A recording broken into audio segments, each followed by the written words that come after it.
साथियों, आज हम लोग ज्योग्राफी में देख रहे हैं भारत की स्थिति के संबंध में, मतलब भारत का भौगोलिक स्थिति क्या है। तो इसको समझने से पहले हमें थोड़ा सा अक्षांश और देशांतर पर चर्चा करते हुए हम इसके सहारे भारत की स्थिति को समझने का प्रयास करेंगे। तो हम लोग देखते हैं अक्षांश मतलब क्या, गोले के आधा भाग को गोलार्ध कहते हैं, और यह जो रेखाएं हैं इसे भूमध्य रेखा या 0 डिग्री अक्षांश या इक्वेटर कहा जाता है।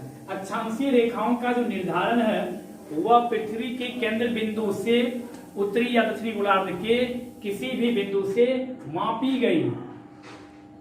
गई कोणीय दूरी के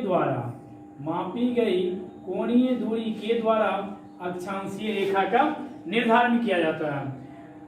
उत्तरी गोलार्ध, दक्षिणी गोलार्ध, ईस्ट मतलब पूर्व, वेस्ट मतलब पश्चिम, मतलब क्या, उत्तर दक्षिण पूर्व पश्चिम।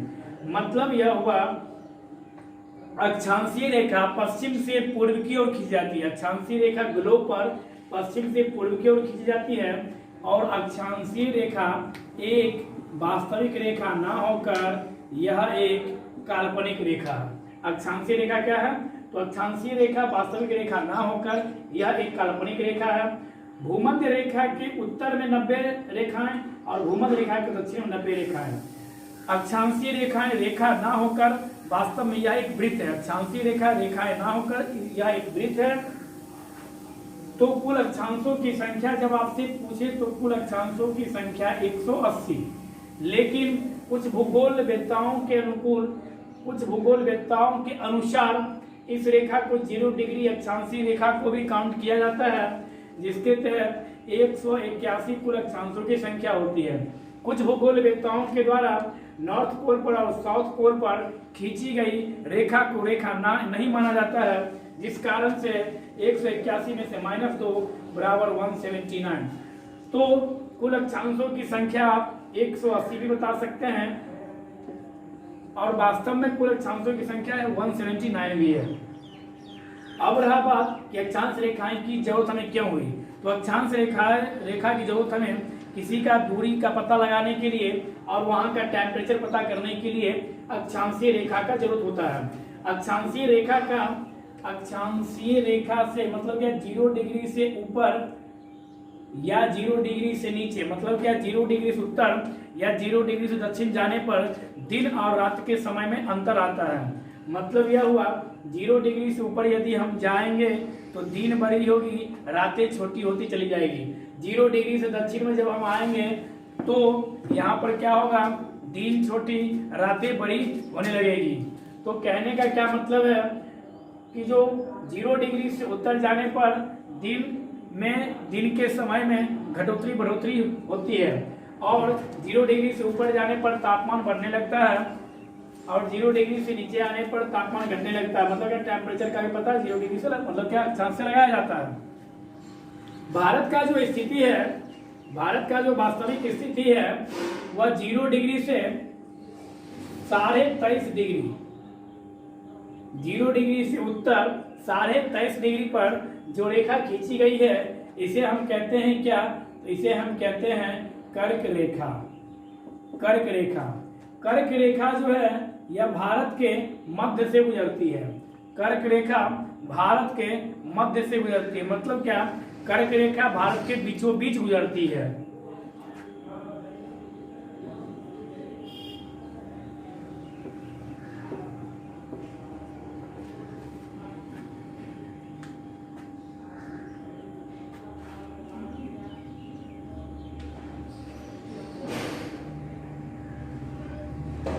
कर्क रेखा भारत के बीचों बीच गुजरती है। अब यहाँ से प्रश्न बनेगा क्या कि अक्षांशीय, तो यहाँ पर हम यह लिख सकते हैं कि भारत की जो स्थिति का जो जानकारी है वह हमें 2 प्रकार से पता कर सकते हैं। अब हमें देखना पहला क्या है, तो पहला अक्षांशीय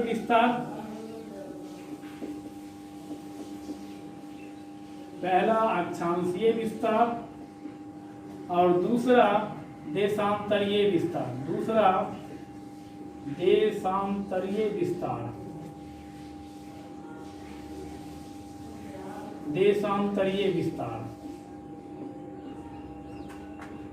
तो भारत की स्थिति को समझने के लिए हमें 2 विस्तार, अक्षांशीय विस्तार और देशांतरीय विस्तार के अंतर्गत हम अक्षांशीय विस्तार को देखने का प्रयास करें। अक्षांशीय रेखा जो है या अक्षांशीय वृत्त वो भारत के बीचों बीच से गुजरती है।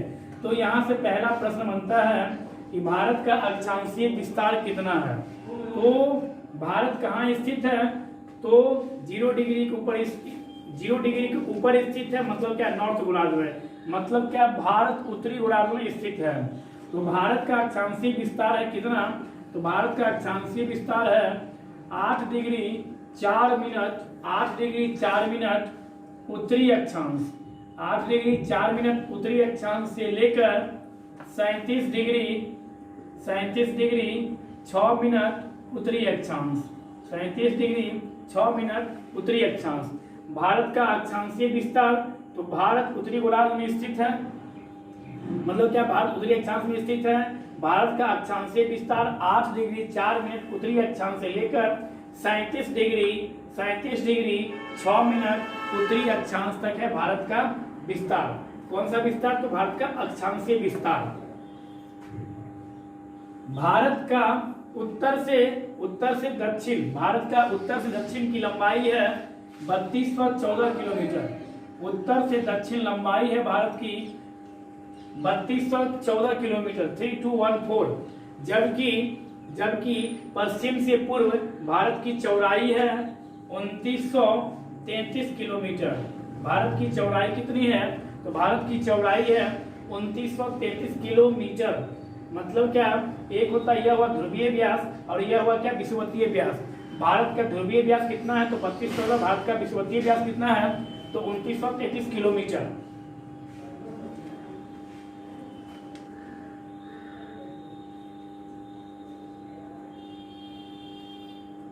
अब फिर आएगा मन में कि जो कर्क रेखा जो भारत के बीचों बीच गुजरती है, वह कर्क रेखा भारत के कुल कितने राज्यों से होकर गुजरती है। तो कर्क रेखा भारत के कुल 8 राज्यों से होकर गुजरती है। कौन कौन सा, तो मित्र पर गमछा झाड़, मित्र पर गमछा झाड़, यह आपका क्या हुआ, यह कर्क रेखा जो गुजरती है भारत के राज्यों से, उसका यह ठीक हुआ। मतलब क्या, मिजोरम, त्रिपुरा, पश्चिम बंगाल, राजस्थान, गुजरात, महाराष्ट्र, छत्तीसगढ़, 1 2 3 4 5 6 7 और मतलब क्या, झारखंड। मतलब क्या, कर्क रेखा भारत के कुल कितने राज्यों से होकर गुजरती है, तो कर्क रेखा कुल भारत के 8 राज्यों से होकर गुजरती है। मिजोरम, त्रिपुरा, पश्चिम बंगाल, राजस्थान, गुजरात, महाराष्ट्र, छत्तीसगढ़ और झारखंड, इन 8 राज्यों से होकर कर्क रेखा गुजरती है।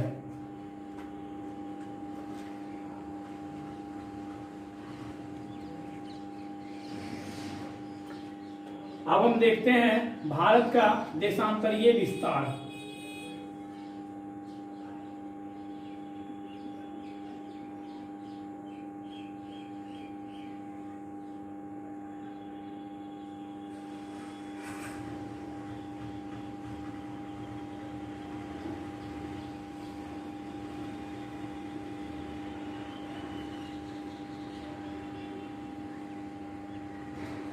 भारत का देशांतरीय विस्तार, तो भारत उत्तरी गोलार्ध में है। उत्तरी गोलार्ध में कहाँ है, तो कर्क रेखा इसके बीचों बीच गुजरती है और भारत यहाँ पर स्थित है। मतलब क्या, भारत जो है वो उत्तरी गोलार्ध और पूर्वी देशांतर, भारत कहाँ स्थित है, उत्तरी गोलार्ध के पूर्वी देशांतर में और उत्तरी अक्षांश पर भारत स्थित है।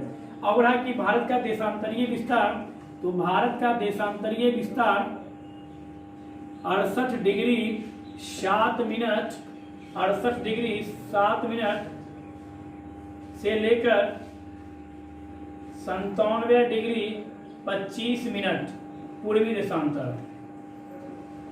भारत का देशांतरीय विस्तार 68 डिग्री 7 मिनट से लेकर 97 डिग्री 25 मिनट पूर्वी देशांतर तक स्थित है। भारत का सबसे पश्चिमी छोर, भारत का सबसे पश्चिमी छोर जो है यहाँ पर, भारत का सबसे पश्चिमी छोर, यह छोर यहाँ पर है कौन सा, तो गुजरात। भारत का सबसे पश्चिमी छोर गुजरात और भारत का सबसे पूर्वी छोर, भारत का सबसे पूर्वी छोर तो अरुणाचल प्रदेश।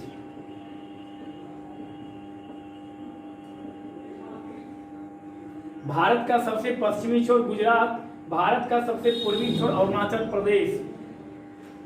और 68 डिग्री 7 मिनट से लेकर 97 डिग्री 25 मिनट तक इन दोनों के बीच में लगभग 30 देशांतरों का अंतर है, जबकि एक देशांतर के अंतर पर पूर्व की ओर बढ़ने पर 4 मिनट प्लस होता है, तो 30 डिग्री देशांतर पूर्व की ओर बढ़ने पर 120 मिनट आगे होगा। मतलब यह हुआ कि अरुणाचल प्रदेश में सूर्य उदय पहले होता है, उसके 2 घंटा बाद गुजरात में होता है। पहली बात। दूसरी बात कि अरुणाचल प्रदेश ऊंचाई पर स्थित है, पूर्व में तो है ही, और यह ऊंचाई पर स्थित है। मतलब क्या गुजरात और अरुणाचल प्रदेश के समय में कितने घंटे का अंतर हो सकता है? तो 2 घंटे का अंतर। क्यों? क्योंकि गुजरात जो स्थित है वो 68 डिग्री 7 मिनट पर स्थित है, जबकि अरुणाचल प्रदेश 97 डिग्री 25 मिनट पूर्वी देशांतर पर स्थित है। इस कारण से दोनों के समय में लगभग 2 घंटा का अंतराल होगा। तो अब यदि हमसे कोई पूछे कि भारत का आप अक्षांशीय विस्तार या भारत का विस्तार बताइए, तो हम बोलेंगे भारत उत्तरी गोलार्ध में उत्तरी अक्षांश व पूर्वी देशांतर पर स्थित है। तो हम लोगों ने देखा भारत का अक्षांशीय और देशांतरीय। अब यदि आपसे पूछे कि भारत का सबसे दक्षिणतम सबसे मतलब क्या विस्तार, तो वह होगा 6 डिग्री 4-5 मिनट। मतलब क्या 6 डिग्री 45 मिनट भारत का सबसे दक्षिणतम छोर है। दक्षिणतम यह जो है यह तट को लगाकर है, और 8 डिग्री 4 मिनट जो है वह भारत का यहाँ से विस्तार है। मतलब क्या भारत का मुख्य भूमि का जो विस्तार है वो 8 डिग्री से, लेकिन जैसे ही हम लक्षद्वीप को इंक्लूड करते हैं तो वह हो जाएगा कितना, 6 डिग्री 45 मिनट से लेकर भारत का अक्षांशीय विस्तार तो 37 डिग्री 6 मिनट तक होगा। अब यहाँ से प्रश्न बनता है कि भारत का उत्तरी बिंदु क्या कहलाता है, भारत का दक्षिणी बिंदु क्या कहलाता है। मतलब क्या यह हुआ भारत मानिए, तो भारत का उत्तरी बिंदु भारत का क्या कहलाता है, दक्षिणी बिंदु भारत का क्या कहलाता है। तो भारत का दक्षिणी बिंदु इंदिरा पॉइंट, भारत का दक्षिणी बिंदु इंदिरा पॉइंट, भारत का दक्षिणी बिंदु इंदिरा पॉइंट कहलाता है, जो कहाँ स्थित है, तो ग्रेट निकोबार। जबकि भारत का उत्तरी बिंदु इंदिरा कौर, भारत का उत्तरी बिंदु इंदिरा कौर, भारत का उत्तरी बिंदु इंदिरा कौर जो कहाँ स्थित है, J&K, मतलब क्या, जम्मू एंड कश्मीर में। भारत का उत्तरी बिंदु क्या कहता है, इंदिरा कौर। भारत का दक्षिणी बिंदु इंदिरा पॉइंट जो कहाँ स्थित है, तो ग्रेट निकोबार में। और इसे इंदिरा पॉइंट को ही पिगमिलियन पॉइंट भी बोला जाता है, और इस इंदिरा पॉइंट को ही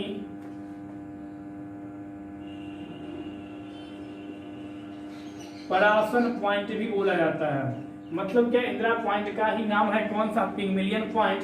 इंदिरा पॉइंट को ही परासन पॉइंट भी, और यह स्थित कहाँ, ग्रेट निकोबार में। अब रहा भारत का पूर्वी बिंदु, भारत के पूर्वी बिंदु को वालांगू बोला जाता है, वालांगू या कीबुथु। भारत के पूर्वी बिंदु क्या बोला जाता है, वालांगू या कीबुथु। यह है कहाँ स्थित, तो पूरब में कहा, भारत का पूर्वी राज्य कौन सा है, तो अरुणाचल प्रदेश। तो कीबुथु कहाँ स्थित है, अरुणाचल प्रदेश में। भारत का सबसे पश्चिमतम बिंदु, भारत का सबसे पश्चिम में जो बिंदु है वो क्या कहलाता है, तो गौर माता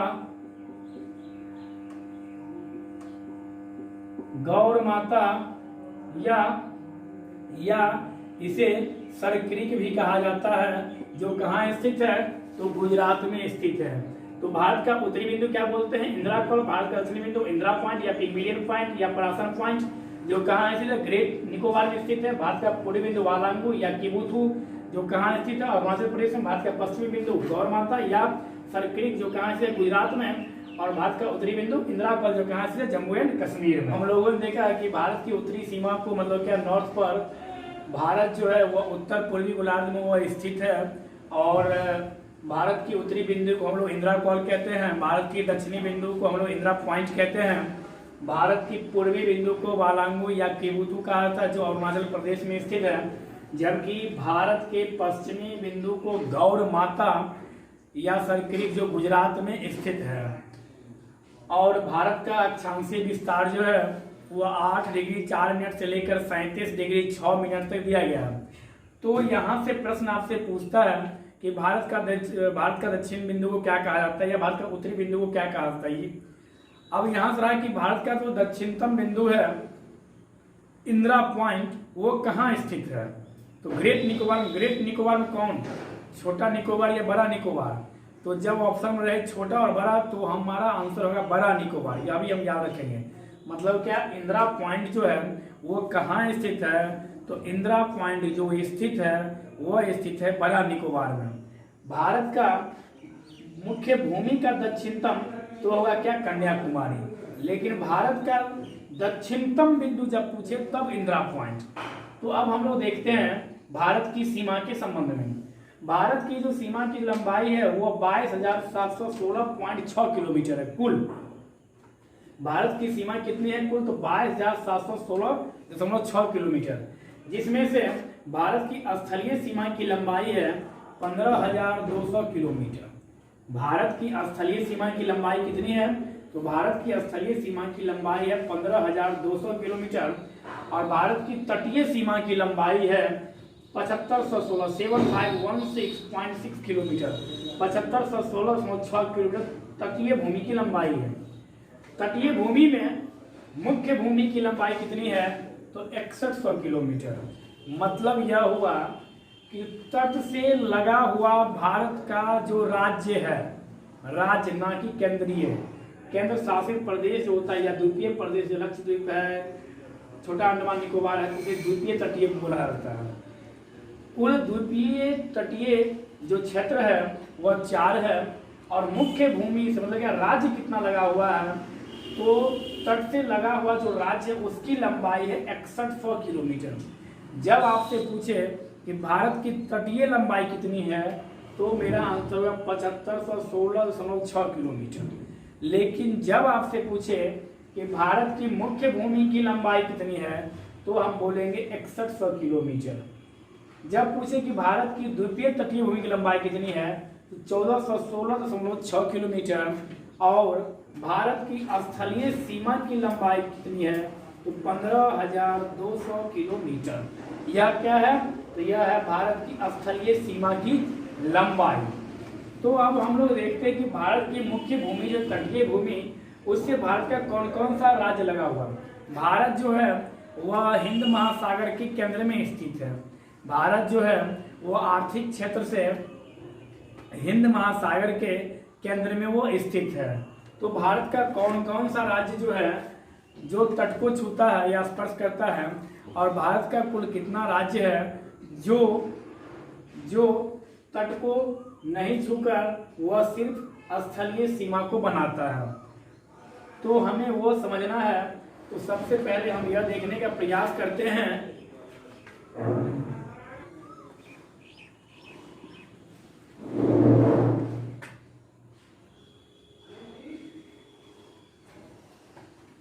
भारत का जो है तटीय भूमि मतलब क्या, भारत के समुद्री तट से लगा हुआ कौन कौन सा राज्य में यह देखना है। तो यहाँ पर जो राज्य है यह राज्य है जी का मतलब क्या, गुजरात। पश्चिम से लगा हुआ मतलब क्या, पश्चिम में भारत का जो राज्य गुजरात है वह भारत का तटीय राज्य है। और यहाँ से प्रश्न 2019 यूपी पीसीएस में भी पूछा गया था कि भारत का सबसे लंबा तटीय राज्य कौन सा है, या सर्वाधिक लंबा राज्य तटीय तट वाला कौन सा है, तो वह राज्य है गुजरात।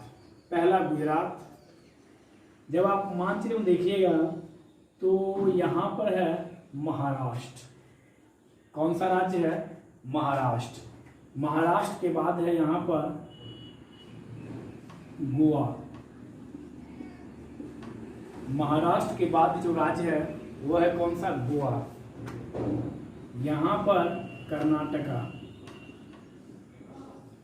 और यहाँ पर जो भारत का राज्य है वो है क्या? तो केरल। भारत का पश्चिम से कुल कितने राज्य हैं जो तट से लगे हुए हैं? तो 5 राज्य हैं। कौन सा? गुजरात, महाराष्ट्र, गोवा, कर्नाटक और केरल, जो पश्चिम में लगे हुए हैं तट से। और पूर्व में हम देखते हैं तो यहाँ पर है तमिलनाडु। तमिलनाडु यहाँ पर कौन सा राज्य है? तो यहाँ पर है तमिलनाडु। अब मन में आएगा यहाँ पर तो है कौन? आंध्र प्रदेश। अब मन में एक आएगा प्रश्न, क्या तेलंगाना भी समुद्र से लगा हुआ है? क्योंकि वह आंध्र प्रदेश से अलग हुआ है। जब आंध्र प्रदेश लगा हुआ है तो हो सकता है तेलंगाना भी समुद्र से लगा हुआ हो। तो जी नहीं, क्योंकि तेलंगाना जो है वह कुछ इस कलर से है, उसका मानचित्र मतलब क्या, वह बीच में है, वह मुख्य भूमि में है, वह तट से नहीं लगा हुआ है। तमिलनाडु, आंध्र प्रदेश, और यहाँ पर है उड़िया, या जिसको हम लोग बोलते हैं उड़ीसा, और यहाँ पर आपका हो गया पश्चिम बंगाल।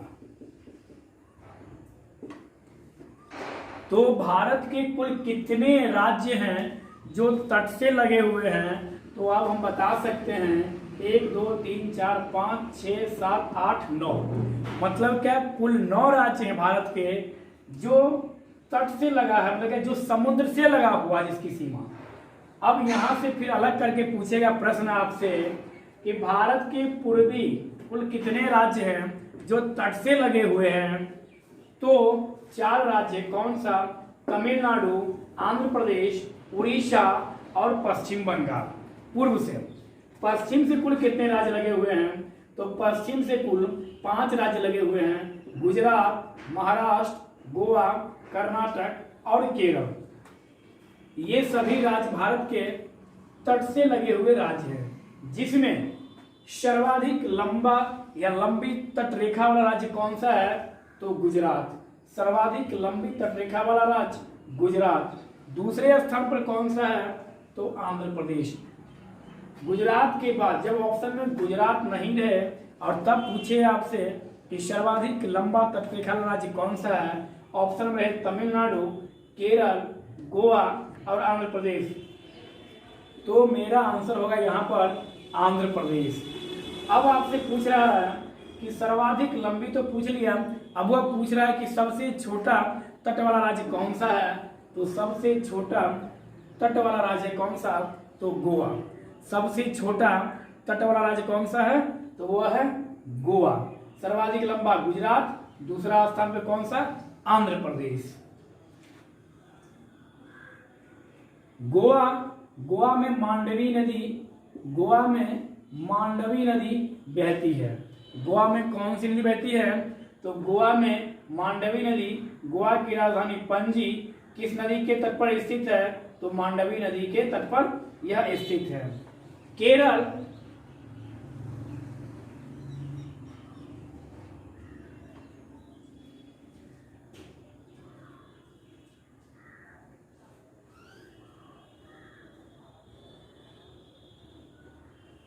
मतलब क्या? पश्चिम और पूरब, मतलब क्या? पश्चिमी घाट और पूर्वी घाट। पश्चिमी घाट यह हुआ पश्चिमी घाट, यह हुआ पूर्वी घाट। पश्चिमी घाट और पूर्वी घाट का जंक्शन किसे कहा जाता है? तो पश्चिमी घाट और पूर्वी घाट का जंक्शन। यह प्रश्न आपसे बीपीएससी में पूछा गया था, बार बार पूछा जाता है कि पश्चिमी घाट और पूर्वी घाट का मिलन स्थल या जंक्शन किसे कहा जाता है? तो नीलगिरी की पहाड़ी को। किसे कहा जाता है? तो नीलगिरी की पहाड़ी को। केरल भारत में मसालों का उत्पादन करने वाला सर्वाधिक राज्य, मतलब क्या सबसे अधिक मसाला कौन उत्पादन करता है? केरल। केरल में लेटेराइट नामक मिट्टी पाई जाती है सर्वाधिक मात्रा में, और लेटेराइट नामक जो मिट्टी होती है वह किसके लिए होती है? वह नारियल के लिए होती है। इसका मतलब यह हुआ कि भारत में सर्वाधिक नारियल कहाँ होती है? केरल में होती है। केरल में ही 1921 में केरल में ही 1921 में केरल के मालाबार तट पर क्या हुआ था? तो मोपला विद्रोह हुआ था। कौन सा विद्रोह हुआ था? तो मोपला विद्रोह हुआ था केरल में 1921 में। कहाँ? तो मालाबार तट पर। कब हुआ था? तो 1921 में। किसने किया था? तो अली मुसलियार। मोपला विद्रोह कहाँ हुआ था? तो केरल में। क्यों? तो इस विद्रोह का संबंध किससे है? तो नील की खेती से। केरल से हमें यह समझना था। अब हम चलते हैं आगे।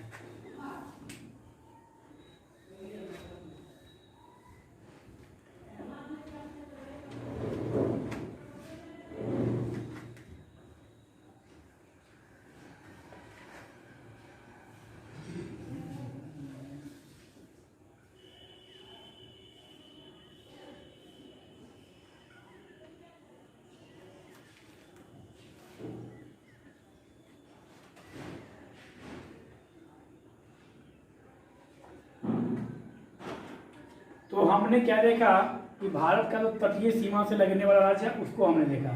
अब हम देखते हैं किस राज्य का सीमा किस देश को छू रहा है। तो गुजरात, मतलब क्या? यह हुआ मेरा प्यारा भारत। यह हुआ क्या? मेरा प्यारा भारत। और इस भारत में मतलब क्या? आपसे यह पूछता है प्रश्न में कि कौन सा राज्य किस देश की सीमा को टच कर रहा है। मतलब क्या? उस राज्य की सीमा किस देश की सीमा से लगा हुआ है। तो गुजरात यहां पर है, राजस्थान सबसे उत्तर में। यहां पर है कौन? तो जम्मू एंड कश्मीर। और यहां है कौन? पंजाब। तो और इस कदर से कुछ उसका जो सीमा है वह लगा हुआ है, मान लीजिए पाकिस्तान का। तो कहने का मतलब है पाकिस्तान से भारत का कौन कौन सा राज्य पाकिस्तान के साथ अपना सीमा साझा करता है। तो कौन कौन सा राज्य है? पंजाब, राजस्थान, गुजरात, राजस्थान, पंजाब और जम्मू एंड कश्मीर। अब आपसे फिर पूछता है पाकिस्तान और भारत के बीच किस क्षेत्र को लेकर सर्वाधिक विवाद होती है। तो वह क्षेत्र है, यहां पर है सरक्रिक।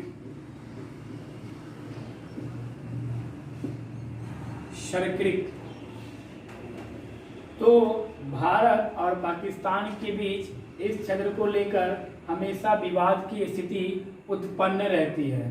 तो पाकिस्तान के साथ भारत का कुल कितना राज्य लगा हुआ है? तो पाकिस्तान के साथ भारत का कुल 4 राज्य लगा हुआ है। तो अब हम देखते हैं भारत का जो है वह तट से लगा हुआ, मतलब क्या है? तट से लगा हुआ जो सागर का जो क्षेत्र होता है उसे क्या कहा जाता है?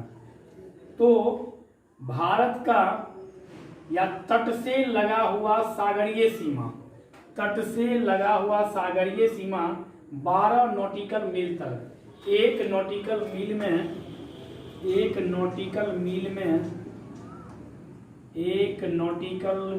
बराबर 1.8 मील। एक नॉटिकल मील बराबर होता है 1.8 मील।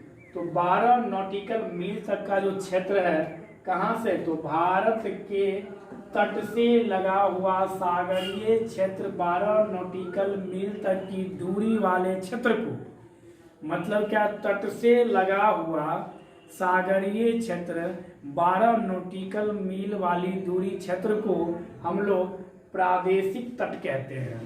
किस क्षेत्र को? तो भारत के तट से लगा हुआ सागरीय सीमा का जो 12 नॉटिकल मील की दूरी तक का जो क्षेत्र होता है उसे हम लोग प्रादेशिक तट कहते हैं। इस 12 नॉटिकल मील के अंदर भारत सरकार, मतलब क्या? भारत का पूर्ण अधिकार होता है।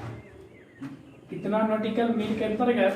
तो 12 नॉटिकल मील तक भारत का पूर्ण अधिकार होता है। दूसरी बात, भारतीय तट से लगा हुआ समुद्री या सागरीय तट की दूरी 24 नॉटिकल मील तक की दूरी वाले क्षेत्र को संलग्न क्षेत्र कहते हैं। मतलब यह हुआ कि भारत के तट से जो सागर की सीमा 24 नॉटिकल मील वाली दूरी क्षेत्र को संलग्न क्षेत्र कहते हैं।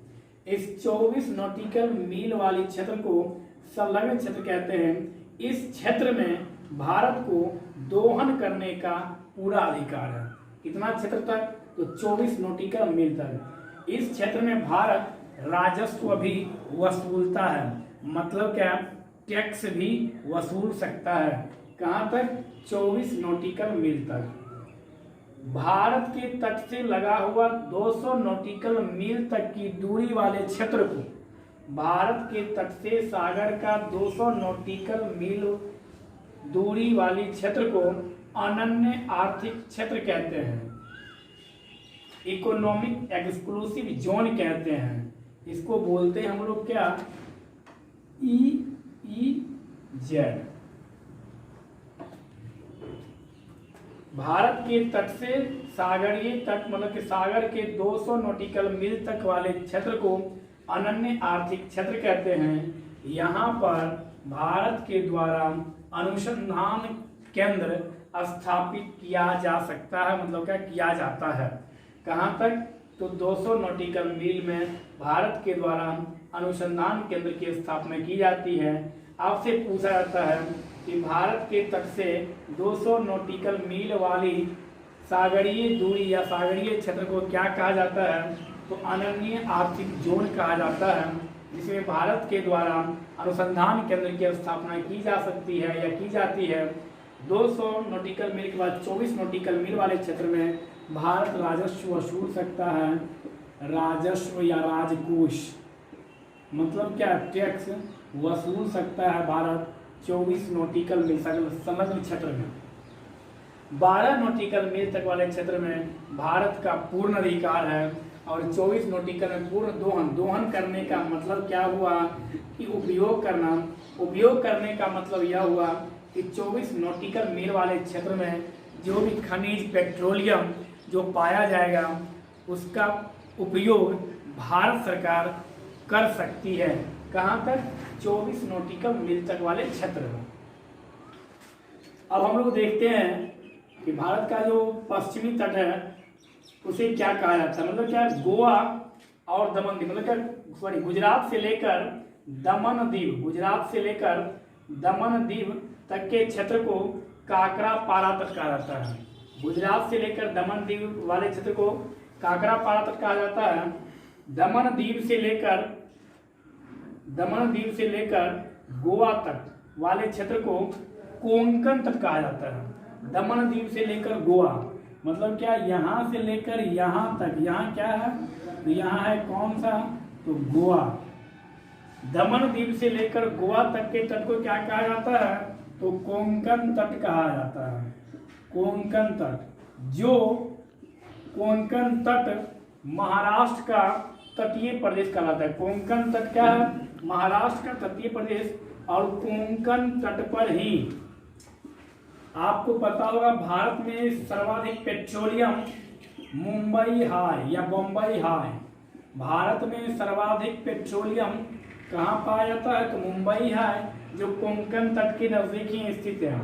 कोंकण तट मतलब भारत का आधुनिकतम बंदरगाह कहाँ स्थित है? कोंकण तट पर। और उस बंदरगाह का क्या नाम है? तो जवाहरलाल नेहरू बंदरगाह, जो मुंबई में स्थित है। मुंबई या कहाँ स्थित है? किस द्वीप पर स्थित है? तो मुंबई साल सेट द्वीप पर स्थित है। मुंबई कहाँ स्थित है? तो मुंबई साल सेट द्वीप पर स्थित है। गोवा से लेकर मंगलौर तक का क्षेत्र क्या कहलाता है? तो कन्नड़ तट। गोवा से लेकर मंगलौर तक का तट क्या कहलाता है? तो कन्नड़ तट कन्नड़ तट जो कर्नाटक का तटीय प्रदेश कहलाता है। कन्नड़ तट को हम क्या कहते हैं, तो कर्नाटक का तटीय प्रदेश कौन सा है, तो कन्नड़ तट। केरल का जो तट है उसे मालाबार तट कहते हैं, और मालाबार तट केरल में सर्वाधिक वही बात लेटेराइट मिट्टी पाई जाती है, और मालाबार तट पर ही मोपला विद्रोह हुआ था। कब, 1921 ईस्वी में। एक बार फिर देख लीजिए, गुजरात से लेकर दमन व दीव तक का क्षेत्र क्या कहलाता है, तो काकरापारा तट। काकरापारा परियोजना भी कहाँ है, गुजरात में। काकरापारा राष्ट्रीय उद्यान भी कहाँ है, तो गुजरात में। नल सरोवर राष्ट्रीय उद्यान कहाँ है, गुजरात में। और गिर राष्ट्रीय उद्यान कहाँ है, यह भी है कहाँ, गुजरात में। फिर दमन दीव से लेकर गोवा तक के क्षेत्र को हम लोग क्या कहते हैं, कोंकण तट। कोंकण तट कहाँ है, महाराष्ट्र का तटीय प्रदेश क्या कहता है, कोंकण तट। और कोंकण तट पे ही भारत में सर्वाधिक पेट्रोलियम कहाँ पाया जाता है, बम्बई है। और कोंकण तट पे ही भारत का आधुनिकतम बंदरगाह जवाहरलाल नेहरू बंदरगाह स्थित है। गोवा से लेकर मंगलौर तक का क्षेत्र या तट क्या कहलाता है, तो कन्नड़ तट कहलाता है, जो कर्नाटक का तटीय प्रदेश है। और केरल का जो तट है यहाँ पर, इस केरल के इस तट को क्या कहते हैं हम लोग, या भारत का सबसे पश्चिम में जो तट है उसे क्या कहते हैं, तो मालाबार तट। मालाबार तट जो मसाला के लिए, मतलब ये केरल जो है वह भारत में सर्वाधिक मसाला कहाँ होता है, केरल में। भारत में सर्वाधिक नारियल केरल में। किस कारण से, तो लेटेराइट मिट्टी कहाँ पाई जाती है, केरल में। और मोपला विद्रोह कहाँ हुआ था, केरल में। कब हुआ था, 1921 ईस्वी में। अब आपसे पूछे कि भारत का पश्चिम का सबसे दक्षिणतम तट, तो मालाबार तट। भारत के पश्चिम में सबसे दक्षिणतम तट कौन सा है, मालाबार तट, जो किसका है, केरल का। तो आज हम लोगों ने भारत की सीमा का पहला भाग देखा है। हम लोग अभी भारत की सीमा 2-3 पार्ट में 2-3 भागों में चलेगा, और हम लोग यहाँ तक समझने का प्रयास किए हैं। और हम उम्मीद करते हैं कि आप लोगों को यहाँ तक में कोई दिक्कत नहीं होगा, क्योंकि यह एक बेस है इंडियन ज्योग्राफी का। यह एक बेस पार्ट है जो क्लास 4-5 से ही हम लोग पढ़ते हैं और पढ़ते आ रहे हैं। और आगे जब चलेंगे तो यदि आप इस चीज़ को समझ गए होंगे और अक्षांश देशांतर चैप्टर को, तो आपको पूरा ज्योग्राफी में कहीं पर भी कोई दिक्कत नहीं होगा, क्योंकि अक्षांश देशांतर पे ही पूरा ज्योग्राफी स्थित है। धन्यवाद।